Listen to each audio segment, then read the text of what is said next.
akan belajar mengenai ini ya, pemeriksaan laboratorium pada fungsi ginjal atau ginjal dengan saluran kemih ya. Sebelumnya saya maaf ya, kita ubah jadi sore karena kayak ini kebetulan lagi cuti, jadi di rumah tuh ya dari hari kesibukan, jadi sorenya baru agak santai ya. Baik, kita akan mulai. Ini PSIK ya, berarti perawat ya. Iya, Dok.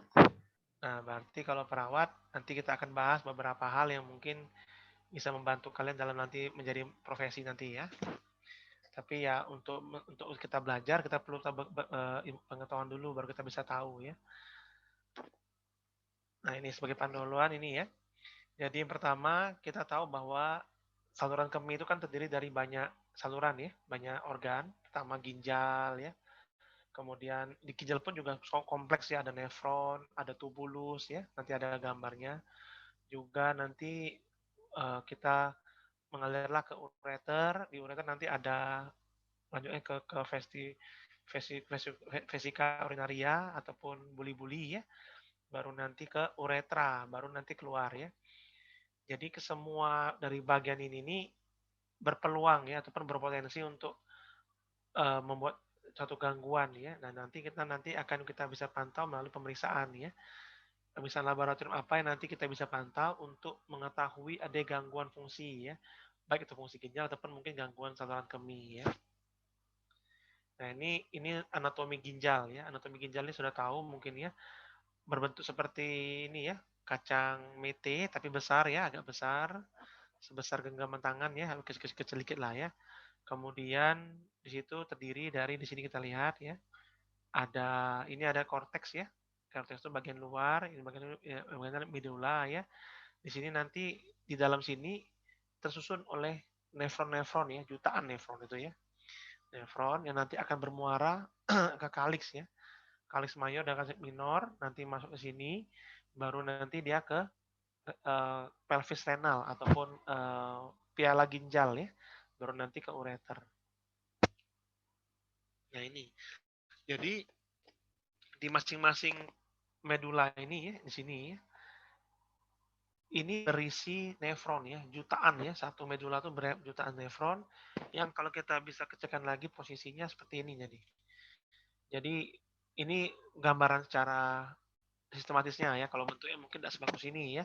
Tapi ini kita buat seperti supaya kita sama-sama mengerti. Di sini ada nanti ada namanya kapsula Bowman di sini ya. Kapsula Bowman ini merupakan kapsul yang melingkupi dari glomerulus ya. Glomerulus ini merupakan suatu rangkaian pembuluh darah untuk proses pencucian darah dengan pembuangan darah, sisa pembuangan darah nanti ya. Nah, nanti di sini ada tubulus lagi. Tubulus ini ada tubulus distal namanya ya. Di sini distal karena jauh dari tubuh ya. Di sini nanti sini ada loop of Handler ya, kecil sekali di sini. Baru nanti ke tubulus proximal ya. Nanti kesemuanya nanti akan bermuara ke ini apa? Bermuara ke uh, tubulus colectivus ya untuk penampungnya ya. Nah, jadi glomerulus ini sangat spesial. Kenapa spesial? Seperti ini ya, rangka-rangka ini sangat spesial. Kenapa? Ini karena mempunyai tekanan kapiler yang sangat tinggi ya dan memiliki suatu membran semi permeable yang bermuatan negatif. Semi permeable ini berarti dia bisa menyaring suatu protein ataupun suatu zat yang semestinya itu memang tidak boleh keluar dari tubuh. Kayak misalnya protein ya. Protein itu merupakan suatu zat yang memiliki ukuran partikel yang sangat besar ya, Daltonnya besar, sehingga kalau nanti misalkan kita temukan di urinnya ada protein positif, nah itu berarti ada penanda adanya kebocoran dari glomerulus seperti itu ya. Nah, jadi hanya dapat dilewati oleh ukuran yang 66 kilo Dalton ya, 66 kilo Dalton. Satu harinya tuh bisa menyaring ya, satu jamnya ini ya, bisa sampai 1.200 sampai 1.400 darah per harinya ini ya. Nanti bisa kita ukur melalui suatu namanya pemisahan GFR, glomerular filtration rate ya, untuk dengan pemisahan urin nanti. Nah, jadi tubulus proksimal ini, jadi semua tubulus ini ya mempunyai suatu fungsi ya. Jadi tidak hanya untuk lewatnya dari cairan, tapi juga untuk penyerapan dan absorpsi ya. Nah, seperti ini ya. Jadi dia ini menerima darah yang telah difiltrasi oleh glomerulus ya, kemudian menyerap zat-zat yang berguna ya, yang dapat dipakai. Apa saja yang diserap ini air, glukosa, vitamin, urea ya, asam urat dan elektrolit ya. Kemudian juga untuk mensekresikan beberapa produk hasil metabolisme tubuh kita yang dibuang ya. Nah, kalau loop of handler ya, kan tadi proximal, loop handler baru distal, loop handler baru proximal. Nah, ini ada dua bagian kan, ada pars ascendant, ada pars descendant ya. Yang kalau pars ascendant ini tidak permeable terhadap air ya. Jadi air itu diserapnya di ini, di pars descendant ini ya. Tapi kalau di sini lebih utamanya untuk penyerapan dari elektrolit natrium klorida ya. Kalau descendant ini lebih condong untuk air sehingga nanti air yang akan urin yang akan dihasilkan adalah urin yang hipoosmolitas ya karena air kan diserap ya. Nah baru nanti ke tubulus distal ya. Tubulus distal ini, nah di sini lebih pendek dari proksimal. Ini berisi dari ion-ion tubuh ya dan juga berfungsi untuk menjaga keseimbangan dari asam basa ya. Disinilah baru berperan di sini ada hormonal namanya antidiuretik hormon ataupun aldosteron ya. Disinilah baru dia bisa mempengaruhi suatu fungsi keseimbangan tubuh ya. Yang terakhir ada ductus collectivus, ini untuk penampung ya, penampung dari semua nefron ya, nefron-nefron ditampung di situ. Ini sangat permeable terhadap urea ya. Kemudian terjadi sini peningkatan osmolitas ya, cairan filtrat dan dipengaruhi juga oleh ADH dan aldosteron. Nah ini ya, ini adalah fungsi fisiologi ginjal. Di sini kita lihat ya. Di sini kita lihat, di sini ada filtrasi ya. Filtrasi ini di glomerulus lurusnya. Kemudian di proksimalnya ada penyerapan ya, penyerapan ya. Sekresi penyebab sekresi dan reabsorpsi. Kemudian dia membuang ini ya, glukosa diserapnya keluar tubuh. Ada loop of handler di sini. Di sini ada yang tidak air, ini elektrolit ya. Ada distal dan baru terakhir kali ada proksimal ya, collectivus. Jadi secara keseluruhan ini fungsi ginjal itu adalah apa? Yang pertama membuang NPN. NPN ini merupakan sisa hasil metabolisme protein utamanya ya. Kemudian juga mengatur fungsi air, keseimbangan air, elektrolit, asam basa, sekresi sistem metabolisme dan endokrin. Jadi semua ini adalah peran dari fungsi ginjal ya. Jadi kalau misalkan ya terjadi gangguan pada fungsi ginjal, kita akan menemukan suatu kejanggalan ataupun keanehan sehingga kita bisa curigai itu berarti gangguannya adalah di ginjal tadi ya. Nah ini apa saja contohnya yang NPN tadi ya. Yang pertama apa sih NPN itu adalah non nitrogen compound ya. Nah ini non protein nitrogen compound ini contohnya apa? Ada berupa urea, kreatinin dan asam urat ya. Jadi ini juga sebagai contoh bahwa dengan kata lain ya, dengan kata lain nanti urin yang dihasilkan oleh ginjal itu akan tinggi terhadap urea, kreatinin dan asam urat. Jadi pernah ada pasien dioperasi, kemudian ditemukan ada cairan bebas di dalam perut ya, habis operasi perut itu ya. Jadi dokternya berpikir apakah mungkin ya ada bagian ureter atau mungkin vesika urinaria yang terluka ya, sehingga di situ ada kebocoran urin. Makanya nanti si dokter bedah akan mengambil cairan di dalam perut tadi ya, dianalisa dalam laboratorium. Kalau nanti kita temukan di situ ya, ureanya tinggi, kreatinina tinggi, asam urat tinggi, nah itu kita curigai ya, kemungkinan ada kebocoran urin di situ ya. Jadi bisa membantu kita juga untuk melacak suatu kemungkinan kebocoran pada pos operasi ya. Nah ini pengaturannya tadi ya, fungsi air tadi. Di sini ada misalnya tekanan darah yang meningkat ya, baru nanti dia bisa menurunkan volume tekanan darah. Disinilah bergerak suatu namanya RAA ya, renin renin angiotensin nogen ya. Nah disinilah yang akan mulai mengubah renin menjadi angiotensin 1, menjadi angiotensin 2. Kemudian angiotensin ini akan berfungsi untuk menaikkan tekanan darah ya. Dengan menaikkan tekanan darah, maka ginjal baru mulai ini apa menyerap air banyak ya untuk ini tadi. Jadi di sini sangat-sangat sistematik saling mempengaruhi satu sama lainnya ya. Misalkan kita ada kekurangan cairan, misalkan kita kecapean, haus ya, habis olahraga, maka nanti ADH-nya akan mulai merespon terhadap untuk fungsi ginjalnya. Mulai menjaga tidak boleh mengeluarkan kencing terlalu banyak. Makanya kalau kita olahraga, keringetan ya, kita pasti punya urin akan menurun. Tapi kalau kita sebaliknya di cuaca dingin ya, minum banyak, maka kita akan menghasilkan banyak urin di situ ya, untuk pembuangan air tadi. Nah, kalau untuk elektrolit, ada natrium, kalium, klorida, kalsium, magnesium fosfat. Jadi memang ginjal ini sangat fungsinya sangat penting ya untuk mengatur fungsi-fungsi ini. Maka tidak heran ya, misalkan ada pasien mengalami gangguan ginjal kronis ya, terutama kronis ini ya. Kita akan tahu di situ akan terjadi banyak sekali gangguan dari keseimbangan elektrolitnya ya. Yang paling utamanya adalah peningkatan kalium ya. Kaliumnya akan tinggi, makanya pada orang-orang yang gangguan ginjal kronis ini memiliki kecenderungan untuk gangguan jantung juga karena kalium ini kan penting untuk jantung tadi ya.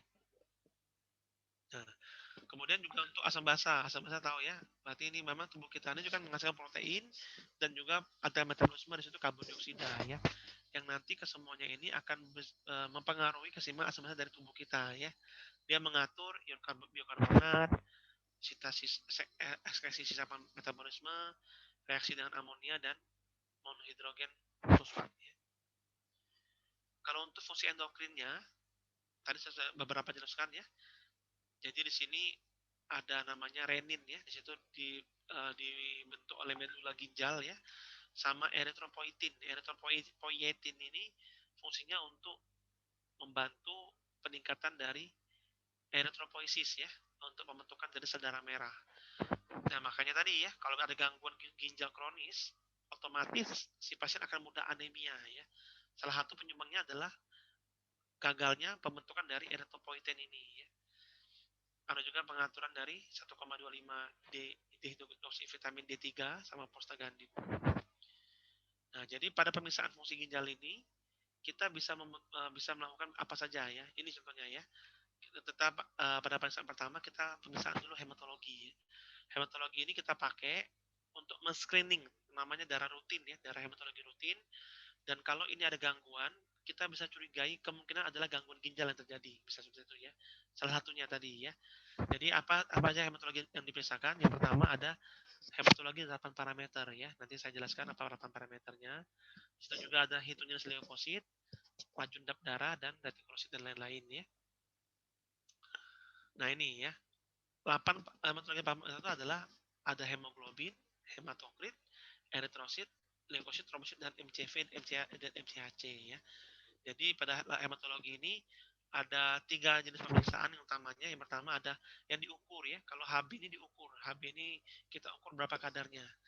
Kalau eritrosit trombosit ini kita hitung ya berapa jumlahnya. Kalau MCV, MCHC ini merupakan suatu indeks ya yang kita dapatkan dari kalkulasi ya, kalkulasi dari beberapa parameter ya. Jadi contohnya misalkan ya, kalau ada anemia terjadi ya, terutama pada anemia gangguan ginjal misalnya ya, gangguan ginjal terutama ya, akan cenderung terjadi adalah gangguan ginjal kronis ya. Jadi pada pasien mengalami gangguan ginjal kronis, maka terjadi adalah anemia. Apa definisi anemia? Adalah penurunan dari 3 parameter utama ya, HB, HT, dan eritrosit. Nah, jadi kemudian kita pantau ya, kalau misalnya ada gangguan di 3 ini ya, berarti si pasien confirm anemia. Apakah jenis anemianya? Kita melihat pada indeksnya lagi ya, ada MCV, MCH, dan MCHC. MCV itu artinya mean corpuscular volume ya. Kalau MCH mean corpuscular hemoglobinnya ya. MCHC itu lain lagi, itu dia lagi ya. Nah ini. Jadi kalau ketemu pada pasien anemia ya, kita lihat MCV-nya ya. MCV ini menggambarkan seberapa besar rata-rata dari luasnya dari eritrosit ya. Jadi di situ rata-rata keseluruhan ya. Jadi pada anemia akibat gangguan ginjal ya terutama terjadi di situ yang paling sering adalah gangguan penyakit kronis ya di sini ya. Nah ini nih inflamasi kronis ya. Jadi inflamasi ini ada dua macam. Ada bisa anemianya normositik normokrom ini ya, normositik normal kan. Ada juga hipokrom. Jadi antara anemia ginjal ini kita curigai ya kalau kita ada gangguan ginjal. Nah, ini tadi bisa ada gangguan tadi ya. Dan ini juga bisa ya. Pada MCV-nya meningkat, kalau dia ada perdarahan misalnya ya, nah itu berarti bukan anemia ginjal ya. Tapi kalau ada retikulosit normal atau menurun ya, nah ini bisa gangguan ginjal juga. Tapi keseringannya pada gangguan ginjal kronis ya, MCV-nya itu normal ya. MCV normal sehingga kita bilang tadi ini adalah anemia penyakit kronis ya, yang mulai mengganggu dari si pasien ya. Kalau nanti kita biarkan dalam jangka waktu lama, lama-lama dia nanti akan menjadi mikrositik ya, MCV-nya rendah. Dan itu nanti akan mengarah ke defisit zat besi. Jadi kalau lama-lama AB-nya menurun lama, tubuh sudah lama memproduksi, lama-lama cadangan Fe juga habis ya. Nah, kemudian tadi di sini ada leukosit ya, leukosit. Jadi kalau pada gangguan fungsi ginjal akibat infeksi contohnya ya, ada infeksi, maka yang akan meningkat adalah parameter leukositnya di situ ya. Dia akan tinggi meningkat. Nah, itu biasanya kita curigai kalau dia meningkat itu ada dua macam ya. Ada mengarah ke infeksi bakteri atau virus utama seperti itu utamanya ya. Kita lihat nanti pada hitung jenisnya ini. Kalau nanti di sini munculnya adalah sel-sel neutrofil ya, sel-sel sel segmen dan neutrofil batang ataupun ada temu granulosit namanya ya. Ada batang, segmen, mielosit dan lain-lain. Itu kita curigai ada gangguan ginjal infeksi terutama ataupun inflamasi akibat dari bakteri bisa ya. Jadi situ kita pantau. Ataupun contoh lagi misalnya ada gangguan ginjal akibat penyakit autoimun ya. Contoh padanya SLE ya. Mungkin sudah pernah dengar SLE ya, Systemic Lupus Erythematosus ya.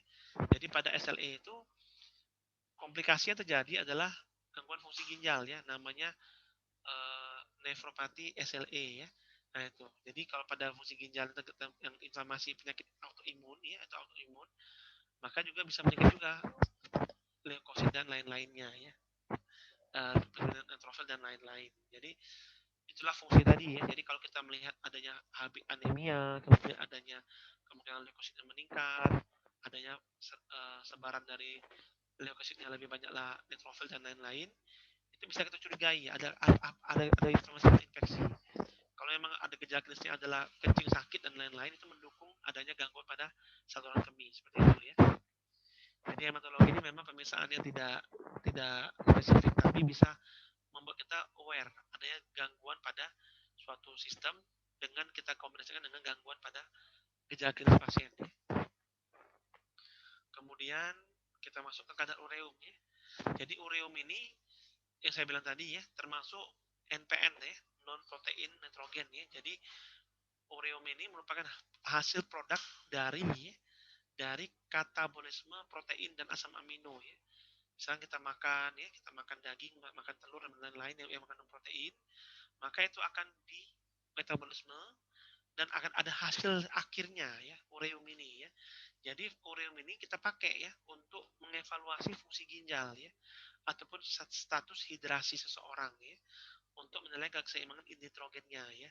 Jadi kalau kita misalnya melihat ya, ureum itu ada kadar normalnya. Kalau kadar nanti bisa kita lihat kok tinggi dalam darah ya, yang sebetulnya kadar darah itu tidak setinggi itu, berarti ada gangguan dari ginjal ya, gangguan fungsi ginjal tadi. Nah ini ya, ini metode pemisahnya mungkin kita tidak perlu tahu, tapi yang jelas saya tampilkan di sini ada banyak metode ya, ada metode urease dan lain-lain ya.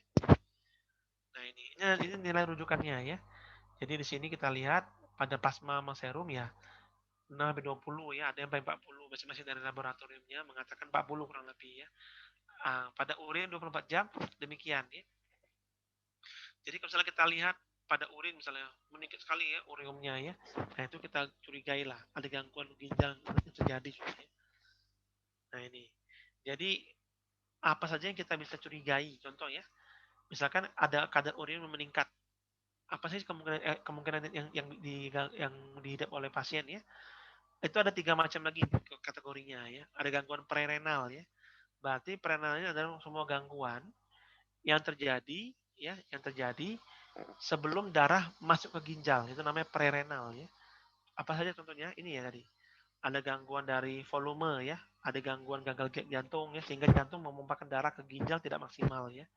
Ada perdarahan, kondisi shock, dehidrasi, kurang minum ya, yang membuat adanya suplai darah ke ginjal itu terganggu seperti itu ya. Pada renal ini berarti masalahnya utamanya adalah di dalam ginjal sendiri ya. Nah, ini juga sama ya. Juga dapat meningkatkan ureum juga ya. Yang ketiga, posrenal. Posrenal ini berarti ada sumbatan ya, sumbatan di bawah yang membuat urin tidak dapat keluar ya, tidak dapat dibuang sehingga wajar kalau ureumnya meningkat ya. Nah, seperti inilah ya. Ada lagi penurunan kadar ureum juga terjadi pada asupan protein yang rendah, pada diare, muntah-muntah hebat ya, penyakit hati dan kehamilan ya. Ureum pada laki-laki juga pasti lebih besar ya, karena ureum juga dipengaruhi oleh protein otot ya pada tubuh. Nah, ini ya. Kalau kreatinin, nah ini lebih pasti lagi ya. Jadi kalau ureum mungkin lebih ke asupan makanan, diet kita makannya apa, di situ akan meningkat ya. Pada orang-orang yang menjalani diet protein tinggi, nah itu akan meningkat ureumnya pasti ya. Juga pernah terjadi ya, pasien itu mengalami pendarahan lambung ya, pendarahan lambung hebat. Karena darahnya masuk ke lambung, maka dicerna sebagai makanan ya oleh lambung. Nanti kan hasilnya adalah protein akhirnya nanti ya.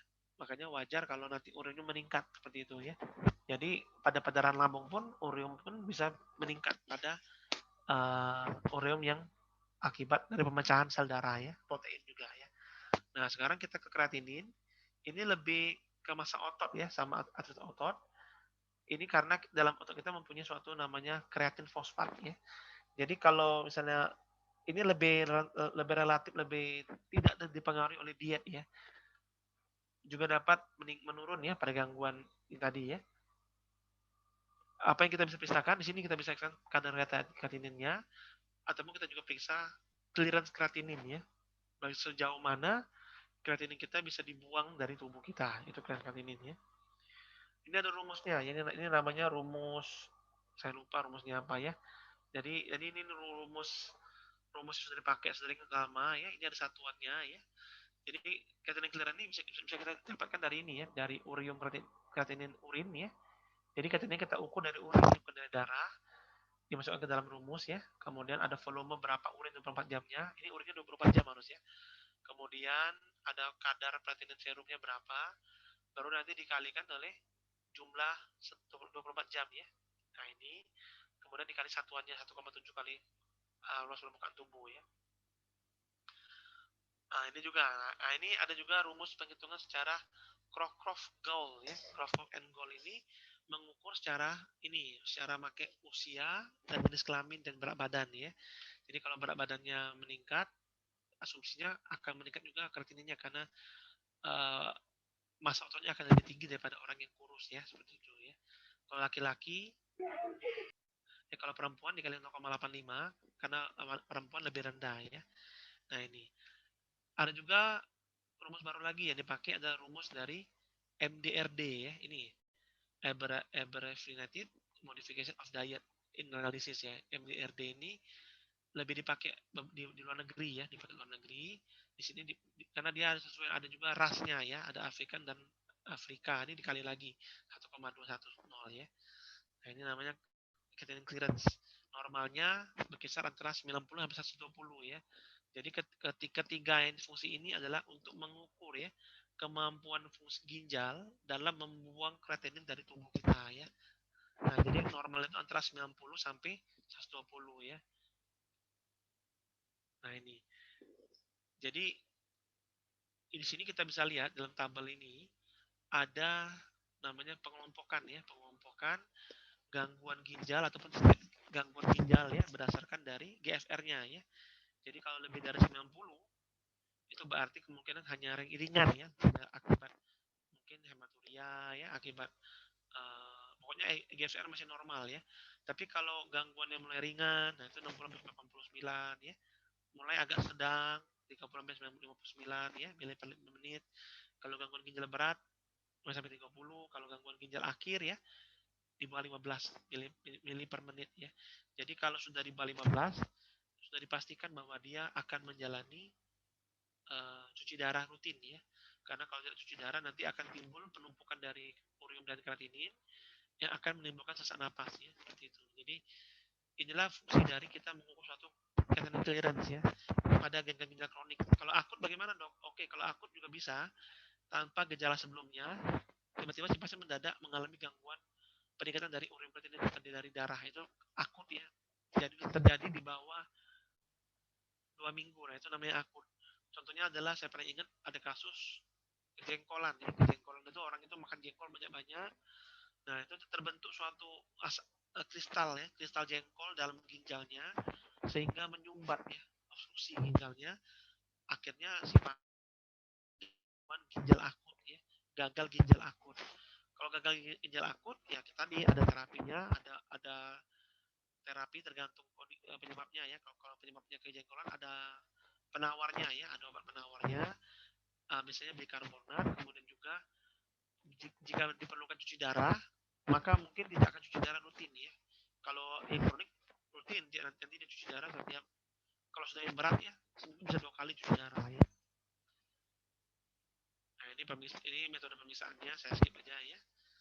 Metodenya ada banyak ya, ada creatinase, ada juga pakai sarkosin dan lain-lain ya. Ini dan normalnya ya, dan normalnya pada laki-laki dewasa 0,9 sampai 1,3 ya. Begitu juga pada perempuan ya. Kalau usia ya, usia juga dipengaruhi ya. Kalau pada orang dewasa usia lanjut kayak 70 tahun ya, kita bisa menemukan nilai creatinine itu sudah 1,1 ya, 1,2 normalnya ya. Itu masih normal karena apa? Bagaimanapun pada orang yang tua mulai terjadi gangguan dari uh, organ tubuh ya, makanya penyaringan darah pun tidak akan lagi maksimal ya.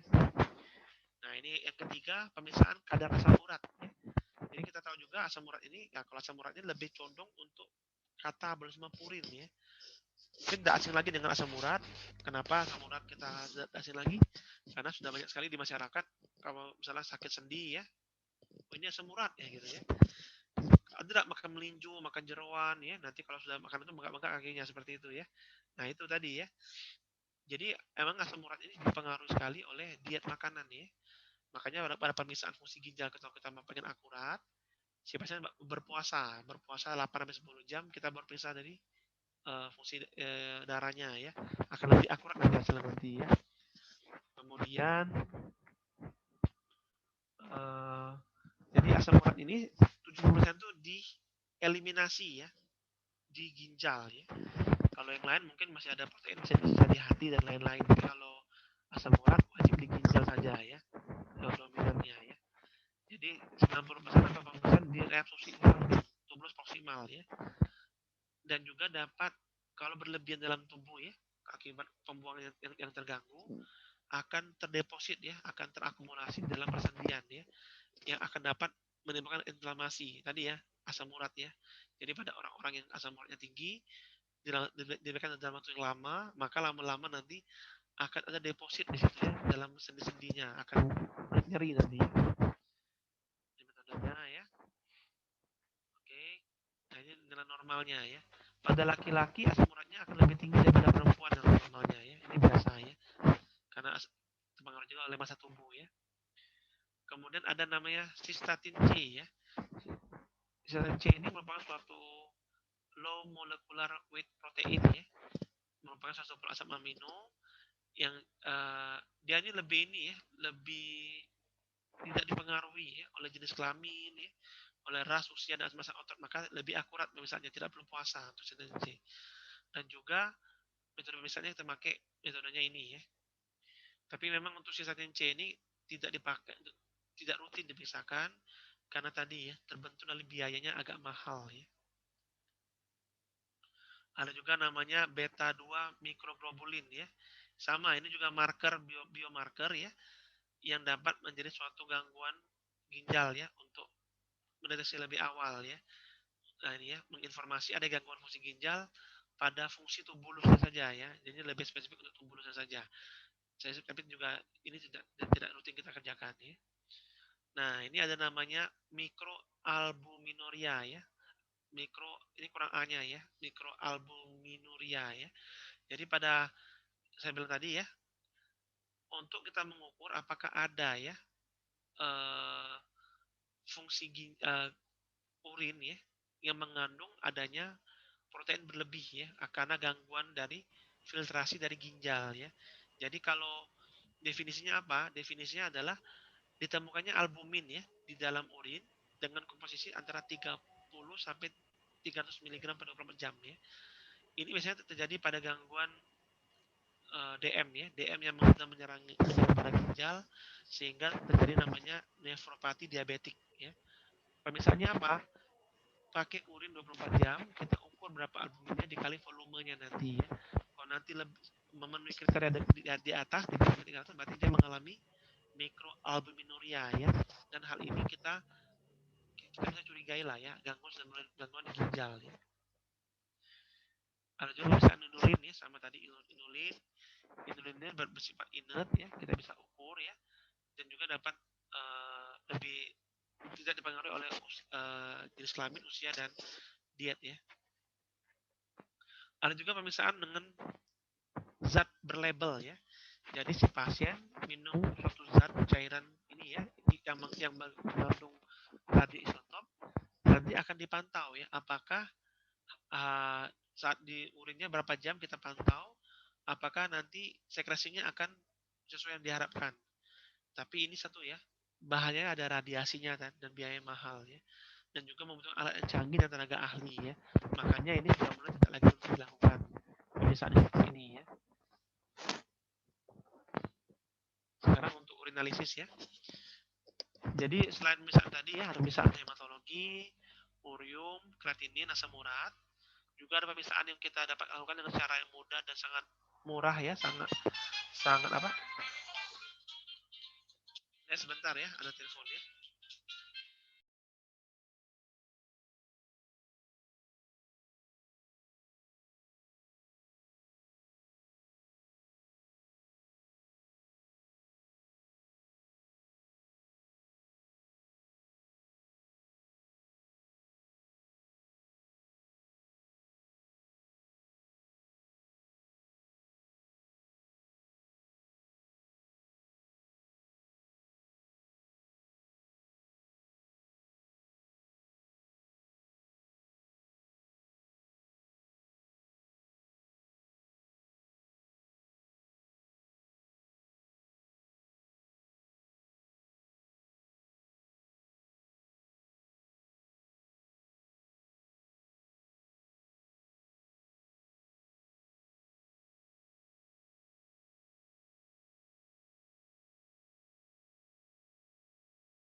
Kita lanjut lagi ya. Jadi ini pemeriksaan yang sangat simpel ya. Kenapa simpel? Si pasien tidak perlu disuntik ya ataupun ditusuk tangannya untuk diambil darah. Jadi hanya cukup untuk berkemih ya. Dan juga berkemihnya tidak membutuhkan suatu effort yang sangat ini ya. Pokoknya nanti gampang mengumpulkan sampelnya dan juga nanti bisa memberikan informasi yang banyak sekali pada urinnya ini. Kita bahas mulai ya. Nah ini ya. Jadi kita ini memakai dengan cara sekarang ini makanya metode cari celup ya. Mungkin sudah pernah lihat juga ya cari celup. Mungkin nanti ada juga praktikumnya nanti ya. Jadi pada cara celup ini kita memisahkan urin dengan cara pakai strip ya. Strip ini kita pakai dan strip ini memiliki bantalan ini ya. Ada bantalan-bantalan di sini ya. Bantalan ini memiliki suatu parameter ya. Ada pH ya, protein, glukosa, keton, ada blood darah ya, bilirubin, urbinogen, leukosit dan jenis ya. Dan ini kita ukur secara kuali dan kualitatif ya. Nah ini ya. Jadi setiap step ini terdiri dari bantalan absorban ya, yang mengandung bahan kimia yang dirakatkan dalam sebuah strip plastik ya. Jadi di situ akan terjadi suatu reaksi dan akan terbentuk warna ya. Warna ini akan diukur secara fotometer nantinya ya. Nah ini ya. Ini memang parameter yang sudah bilang tadi ya, dan memiliki satu gradasi. Gradasi dalam arti kata ada tingkatan dari hasil pemeriksaannya nanti. Contoh misalnya ya, kita periksa glukosa ini pada sering ya. kita lihat ada perubahan warna sampai demikian ya. Nanti kita bisa cocokkan di sini ya, pakai skala ya, dalam botolnya ini. Kita lihat, kalau nanti muncul di situ ada warna seperti ini ya, warna jingga dan tua seperti ini, itu kurang lebih kita sudah yakin bahwa ini adalah kurang lebih urinnya mengandung kurang lebih 1000 mg per desiliter. Tinggi sekali itu ya. Jadi selain untuk ada tidak adanya zat, juga bisa mengukur kurang lebih berapa kadarnya kurang lebih ya. Makanya metode cari celup ataupun lipstick urin ini kita pakai namanya pemisahan metodenya semi kuantitatif ya. Kita bisa mengukur kepositifannya juga kadarnya secara kasar ya. Namanya pemisahan secara semi kuantitatif ya. Namun tentu saja ada beberapa hal yang kekurangannya ya. Makanya nanti setelah pemeriksaan dipstik urin, kita wajib juga melakukan pemeriksaan secara mikroskopik ya, ataupun pakai mikroskop tadi ya. Nah ini ya, ini contoh dari step-step tadi ya. Ada yang negatif, ada yang positif ya, berdasarkan gambar-gambar ini tadi ya. Pertama pH ya. Kalau pH itu normalnya antara 5 sampai 6 ya. Jadi pH urin itu kalau di bawah itu berarti kemungkinan asam pH-nya ya, kalau lebih berarti basah ya. Nah ini ya, juga ada pemeriksaan dengan lakmus ya. Lakmus sederhana, kalau jadi biru berarti basah. Kalau jadi merah berarti jadi asam ya. Seperti itu ya. Nah ini ya, ini ada juga kata nitrasin ya. pH-nya tadi ya. Kemudian, nah ini yang kedua, misalnya dengan bicara protein ya. Jadi protein dalam urin itu dapat menjadi indikator penting ya, kemungkinan adanya gangguan penyakit ginjal ya. Tapi juga akan bisa muncul pada keadaan yang fisiologis ya. Contohnya pada habis olahraga, keadaan lagi demam, infeksi dan lain-lain ya. Jadi kalau proteinnya ada dalam urin, berarti si pasiennya menderita suatu penyakit ginjal ya. Ada juga bisa dalam kondisi fisiologis ya. Normalnya itu jumlah urin ini hanya sedikit yang difiltrasi oleh glomerulus ya. Jadi tidak boleh ada protein di dalam darah tadi ya, dalam urin yang banyak ya. Karena glomerulus ini memiliki protein dengan berat molekul yang sangat besar ya. Kita tahu tadi saringan dari glomerulusnya sangat kecil-kecil ya. Jadi kalau kita temukan suatu zat dengan molekul besar di dalam urin, berarti di situ ada kebocoran dari saringannya ya, atau glomerulusnya ya. Nah, setelah difiltrasi, protein akan diabsorpsi di tubulus ya. Dek, suara saya jelas nggak ya? Suaranya kecil, Dok. Kecil ya. Dok. Kamu diam-diam aja kamu. Cepetan, Dok. Kecepatan juga, Dok. Kecepatan ya. Suaranya tuh kayak tersendat-sendat gitu, Dok. Oh iya, oke. Kayak ada debuk-debuk srek-sreknya gitu, Dok. Tunggu bentar ya, saya ganti ke HP ya, tunggu ya.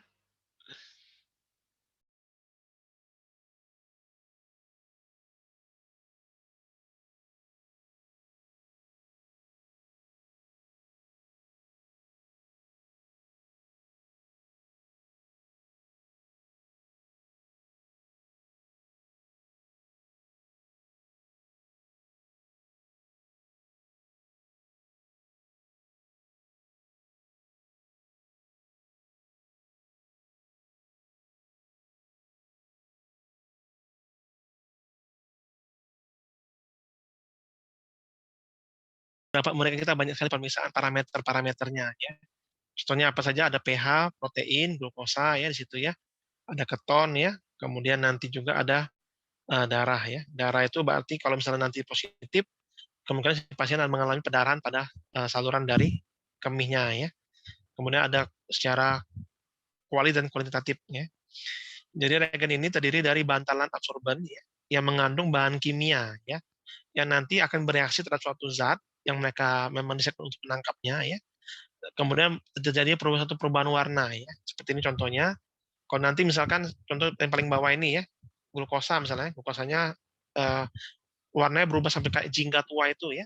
Maka itu kita asumsikan bisa ditambahnya 1000 mg per desiliter ya, tapi secara kurang lebih ya.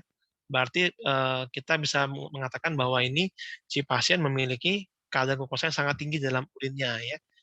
Biasanya terjadi pada gangguan pada diabetes mellitus ya, itu bisa terjadi ya. Itu contohnya tadi ya. Jadi ada selain mengetahui ada tidak adanya suatu zat, juga bisa kita mengukur kurang lebih berapa dari kadarnya. Disebutnya pemisahnya adalah semi kuantitatif ya. Secara semi itu berarti tidak secara langsung, tapi dia bisa menggambarkan suatu kemaknaan dari konversi dari suatu kadar ya. Di sini kita lihat ada glukosa ya, ada protein, urobilinogen, bilirubin, keton, nitrat ya, dan leukosit ya. Jadi kesemua ini memenuhi suatu fungsi ya. Nah, ini contohnya ya. Kalau pH, pH ini menggambarkan suatu keasam-basaran dari suatu urin ya. Kalau urinnya sangat asam, maka nanti pH-nya akan di bawah 4,6 ya, akan di bawah asam. Kalau dia basah berarti di atas 8 ya. Pada orang-orang yang minum sangat banyak, kemudian ada minum soda-soda ya, biasanya akan menjadi basah urinnya ya. Ini contoh juga pemisahan lakmus, bisa juga kita pakai lakmus atau pakai pemisahan yang ini. Kalau jadi warna biru berarti dia basah. Kalau berubah jadi warna merah berarti dia asam ya. Tapi yang ini kan secara kasar ya. Orang lebih suka pakainya yang tadi dipstik urin ya, dipstik urin namanya, ataupun cari celup urin. Ya. Nah, ada juga nitrasin. Nah ini ya. Kedua parameternya adalah protein ya. Kalau protein ini ada di urin ya, dapat menjadi suatu indikator penting ya. Kenapa penting? Berarti ada gangguan di situ yang membuat suatu molekul bermuatan besar dapat keluar ke urin ya. Nah, di sini kita bisa lihat bahwa kalau penyaringnya kan kecil ya, 66 tadi kilodalton ya. Jadi kalau kita temukan ada molekul yang besar munculnya di urin, berarti kita asumsikan di situ ada sesuatu yang lewat ya dari saringan tadi ya. Itu menggambarkan ada satu gangguan proses dari pesaring tadi ya. Mungkin bisa akibat DM tadi ya, DM atau gangguan dari autoimun dan lain-lain ya. Namun juga kita juga bisa menemukan protein pada urin ya, pada keadaan yang fisiologis normal ya, yang terjadi pada akibat peningkatan dari olahraga berat ya, misalnya beban berat, fitness dan lari ya, ataupun juga pada keadaan demam ataupun infeksi ya. Nah, memang normal ada sejumlah protein yang dikeluarkan ya, tapi tidak banyak ya, hanya sedikit ya. Kebanyakan kalau kita bilang pada urin itu bagusnya tidak ada protein sama sekali. Nah, setelah difiltrasi, protein akan diserap ulang di tubulus ya, sehingga protein itu akan diekspresikan dalam fungsi yang sangat sedikit ya. Ini kalau dia di batas 30 ataupun hampir 300 disebut dengan tadi ya mikroalbuminuria ya. Protein yang normal diekspresikan adalah protein Thom Horsfall ya. Jadi protein ini nanti akan berfungsi untuk membentuk silinder ya, nanti ada silinder nanti. Jadi protein ini normal di dalam urin, namun kalau nanti ada satu kegangguan pada fungsinya, silindernya akan berbanyak menjadi bentuknya. Ada silinder eritrosit, silinder leukosit, silinder lemak dan lain-lain ya. Jadi ini untuk pemisahan screening, pemisahan dipstik urin ini sangat sensitif ya. Jadi kalau dia positif ya bisa sampai positif 4 dilaporkannya ya. Namun tidak spesifik ataupun sensitif pada protein yang namanya protein Benz-Jones. Ini tidak bisa ya. Jadi Benz-Jones ini pemisahannya beda. Kita pisahkan pada yang kita curigai gangguan pada multiple myeloma misalnya ya. Tapi kalau pemisah albumin itu pada semua general penyakit ya. Nah, ini kemudian ada lagi namanya protein Benz-Jones. Ini tidak memakai dari dipstik urin, beda lagi mekanismenya beda. Dia pakainya dengan cara protein ini akan menggumpal ya pada suhu 40-60 derajat. Jadi nanti misalnya kita ada ini ya, ada urin kita panaskan sampai dia 100 derajat mendidih ya. Kemudian kita matikan apinya, kita pasukkan suatu termometer di situ. Kita lihat kalau nanti suhunya berkisar antara 40-60 kan suhunya turun ya. Tidak lagi dipanaskan, turun. Nah, saat suhu 40-60 dia muncul gumpalan, nah itu berarti proteinnya positif ya, biasanya positif. Ya. Yang ketiga, parameter glukosa ya. Jadi pada urin normalnya tidak ada glukosa sama sekali ya, tidak boleh ada ya. Namun ya, ada juga suatu namanya ya batasan kemampuan dari ginjal untuk mencegah glukosa lari ke urin ya. Namanya apa? Renal glukosa threshold ya. Berarti dia hanya untuk menjaga bagaimana kadar dari glukosa serum ini tidak keluar ke darah ya. Jadi kalau kadar darah itu melebihi 160/180, maka dapat terjadi glukosa ini ya, karena dia sudah melewati ambang dari kemampuan ginjal mempertahankan glukosa tidak boleh ke urin ya. Jadi pada orang-orang DM, dia akan periksa rutin misalnya, periksanya adalah darah dan urin ya. Kalau nanti misalnya glukosa darahnya 200 mg ya, per liter, temukan juga glukosuria positif, pada itu berarti dia kemungkinan adalah DM. Nah ini ya, dia pakai tes oksidasi glukosa dengan menggunakan metode Benedict ya. Nah kalau ada lagi namanya metode Benedict ya. Kalau Benedict ini kita periksaan secara manual ya. Kalau tadi kan pakai distrik urin dengan metode oksidasi glukosa. Nah tapi kalau metode Benedict kita makainya Cupri ya. Karena glukosa ini dapat mengubah Cupri menjadi Cupro ya. Cupro itu berarti +2, dari +3 jadi +2. Itu namanya mereduksi ya. Nanti warnanya akan menjadi warna jingga juga sama. Itu kalau kita tidak ada pemisahan dari dipstick urin ya. Kalau kita ada cukup pakai yang tadi aja, lebih simpel ya. Yang keempat, keton ya. Keton ini pakai pemisahan dengan reagennya adalah natrium nitroprusid ya. Jadi nanti akan berubah warna keunguan misalnya, warna ungu ya. Keton ini juga penanda juga ya pada orang-orang yang mengalami misalnya ya, orang datang ke IGD dalam keadaan pingsan ya, tidak sadar, kita periksa gula darahnya didapatkan 400 misalnya, tinggi sekali ya. Normal kan di bawah 200, jadi dia 400, kita curiga. Kenapa curiga? Karena si pasien mengalami sesak napas ya. Sesak napas, tidak sadar dengan glukosa yang tinggi. Kita akan periksa apa? Keton.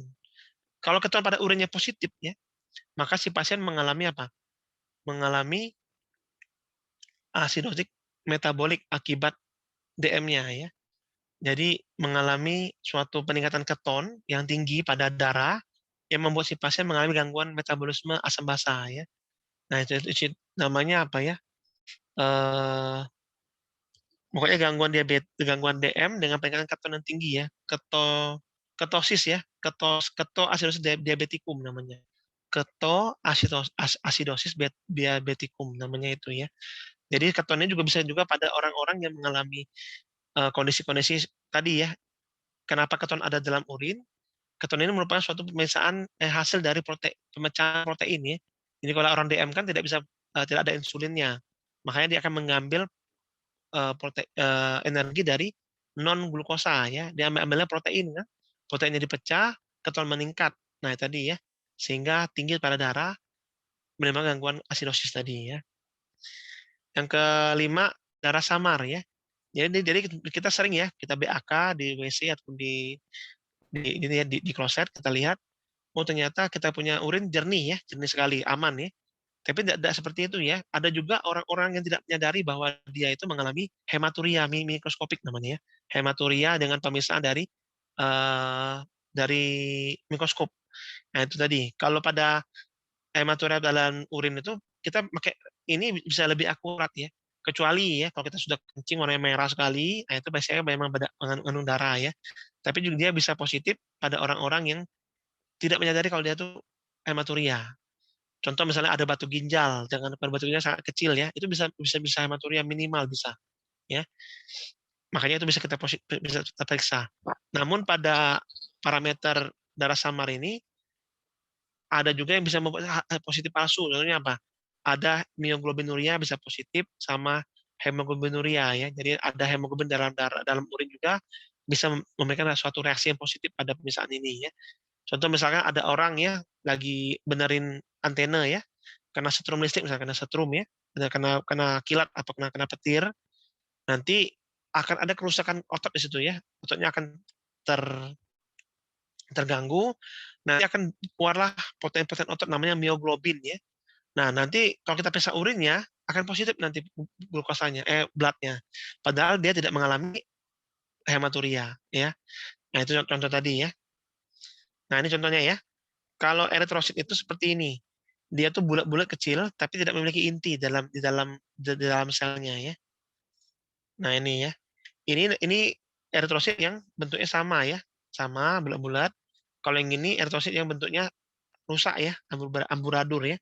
Nah, pada bentuk dari eritrosit yang dismorfik ini, amburadur ini ya, kita lebih condong kemungkinan besar adalah gangguan di saluran kemih bagian atas, kayak ginjal ke atas, itu namanya lebih rumit kan. Tapi kalau dia gangguannya ada di bagian bawah, kayak di vesika urinary dan lain-lain, kecenderungannya adalah seperti ini, akan monomorfik ya, bukan dismorfik. Kemudian yang keenam ada bilirubin. Pemeriksaan bilirubin ini penting ya. Kenapa penting? Karena juga bisa kita punya kencing itu warnanya kayak teh ya, apa kayak coklat ya. Itu namanya bilirubin di situ ya. Pernah kemarin ada pasien datang pulang dari Kalimantan ya, mengalami malaria ya. Malaria, kita cek fungsi ginjalnya mulai terganggu ya. Kita cek urinnya warna kayak warna teh pekat itu ya. Jadi dia termasuk dalam penyakit malaria yang black water fever ya, itu oleh falciparum, itu sangat sangat berat kondisi seperti itu tuh ya. Di situ banyak sekali bilirubin. Kenapa bilirubinnya keluar? Karena pada malaria kan dia menginfeksi dari sel darah merah. Dia pecahkan sel darah merahnya, maka di situ akan pembuangan bilirubin akan meningkat ya. Ada namanya urobilinogen. Kalau ini memang normal dalam tubuh normal ya, dalam urin normal, namun dia bisa meningkat kalau terjadi gangguan stasis pada urin ya.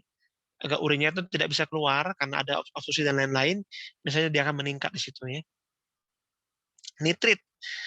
Nitrit ini merupakan suatu parameter yang dapat membantu kita ya, menentukan adanya suatu kemungkinan ada infeksi bakteri di situ ya. Karena beberapa bakteri, contohnya bakteri yang berjenisnya Enterobacteriaceae ya. Enterobacteria itu artinya bakteri yang dari saluran usus ya, kayak E. coli ya, kayak Escherichia coli, kayak lagi Pseudomonas aeruginosa dan lain-lain, itu biasanya dapat mengubah nitrat menjadi nitrit ya. Karena dalam urin kan mengandung nitrat ya. Jadi mereka mengubah jadi nitrit ini untuk mereka punya metabolisme untuk makan. Jadi kalau nanti kita temukan nitrit positif, kita bisa curigai di situ ada gangguan dari bakterial di situ ya.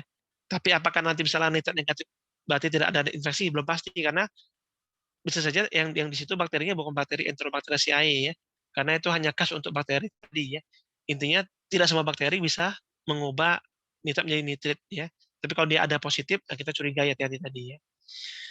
Nah ini ya, bisa juga positif kalau urinnya terlalu lama dalam suhu kamar ya, ataupun asam vitamin C.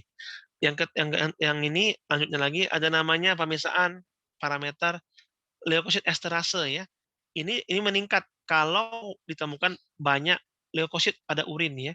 Jadi sel darah merah itu bisa juga keluar sampai ke urin ya, kalau ditemukan suatu infeksi atau inflamasi ya. Jadi kalau kita curiga di sana, kita lihat leukosit esterasenya tinggi sekali kadarnya, kita boleh memikirkan ya, kemungkinan ada infeksi atau inflamasi. Pada orang-orang yang SLE ataupun gangguan infeksi pada bakterial, ini bisa meningkat ya, esterase ini ya. Bisa kontaminasi dan lain, itu yang positifnya ya. Fase negatifnya ya mengandung protein glukosa yang terlalu tinggi ya. Nah ini, kalau pemeriksaan mikroskopiknya, kita melihat adanya sel bulat-bulat, tetapi di dalamnya adalah berinti, itu namanya leukosit ya. Kalau tadi kan ada eritrosit besar bulat tapi kosong ya. Ini pemeriksaan 40 ya, 40. Kita pemeriksaan 40 kalau untuk urin, pemeriksaan objektifnya 40.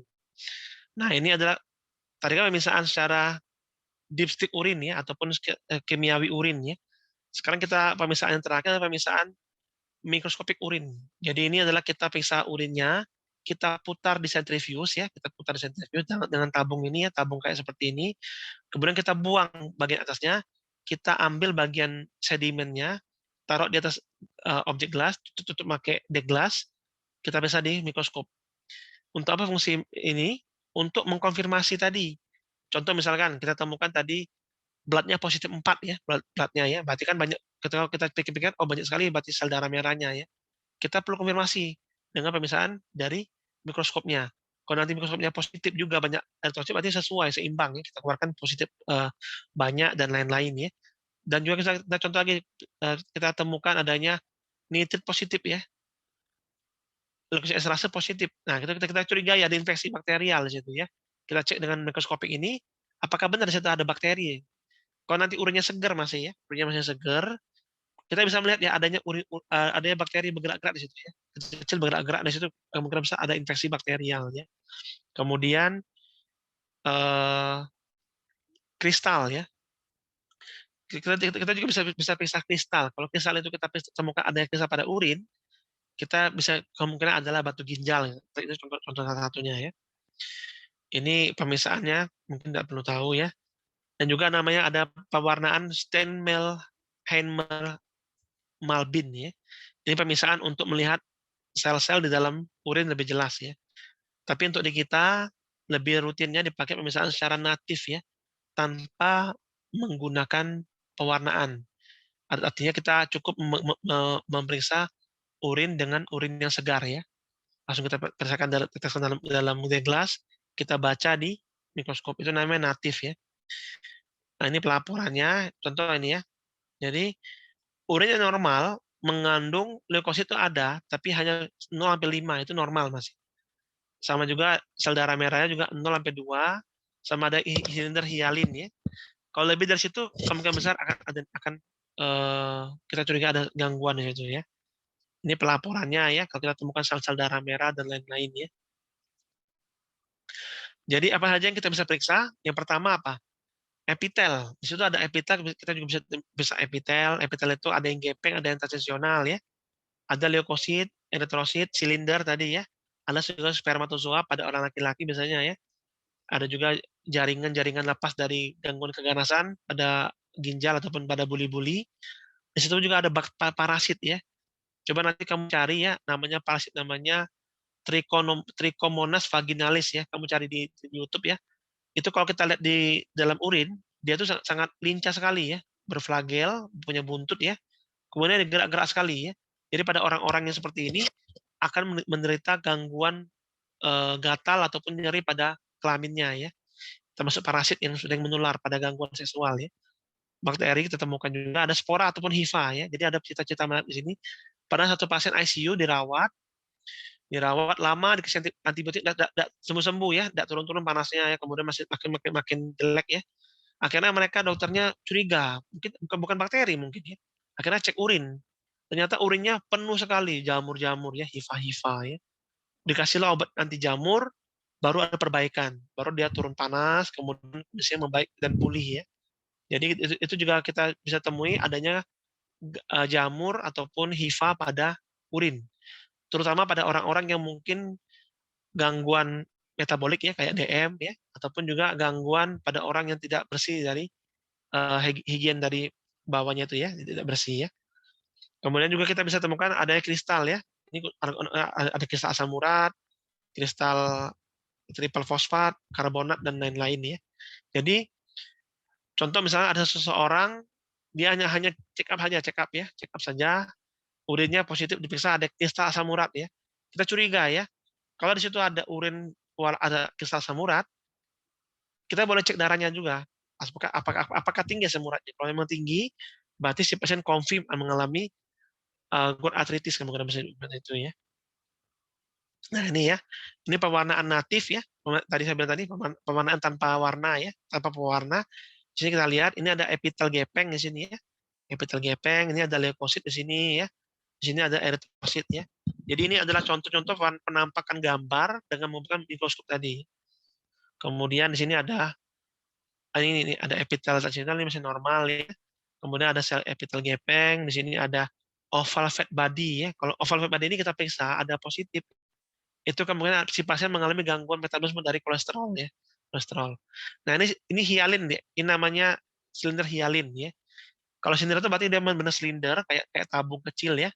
Tapi kosong, tidak ada isinya ya. Itu namanya itu normal. Kalau ada masih normal ya. Nah, ini namanya ini sudah mulai gangguan tidak normal.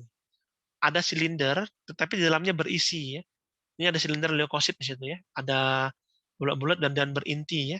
Di sini ada silinder epitel juga ada ya.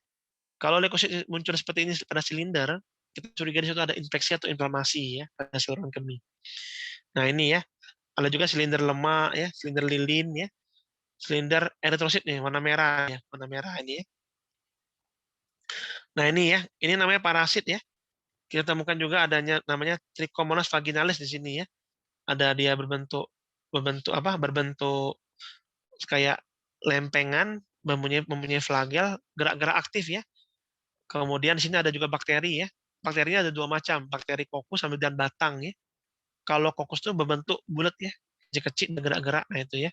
Kalau dia bentuk batang, benar-benar kayak batang kecil dan juga dia juga bergerak aktif.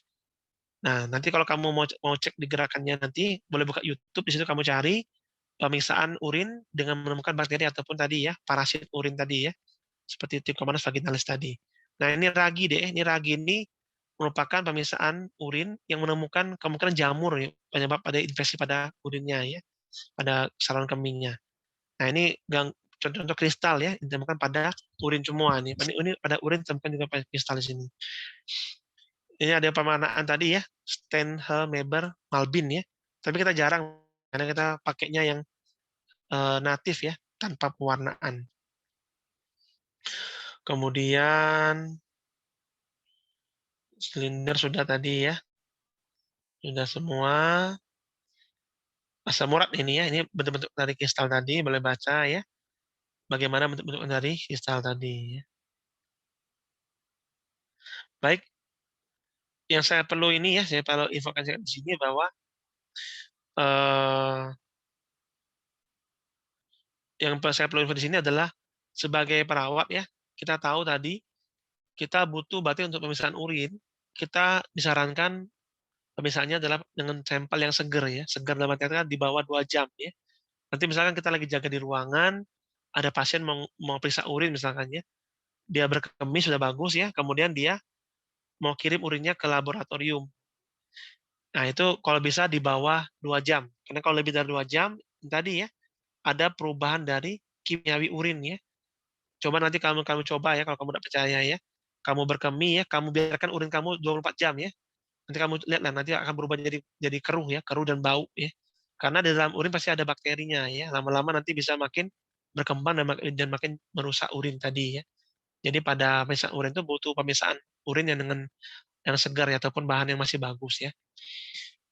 Kemudian untuk pemeriksaan darah ya, darah ini karena dia bahannya adalah kimia darah, berarti tanpa antikoagulan, kita ngambilnya dari vena ya.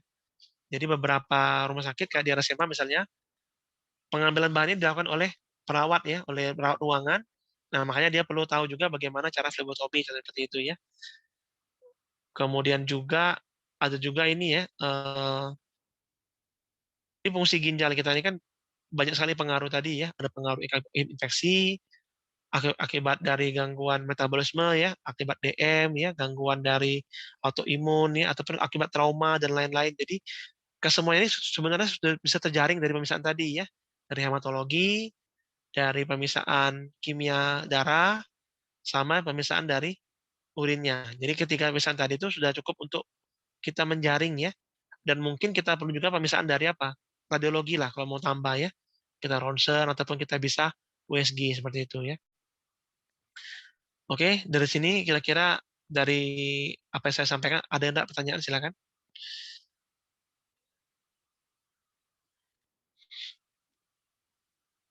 Dari teman-teman ada enggak pertanyaan, Dek? Kalau ada, boleh tanya silakan. Nanti PPT saya share ke teman kamu tadi ya, yang tadi WA saya tadi ya. Adakah yang bertanya mengenai urusan urin?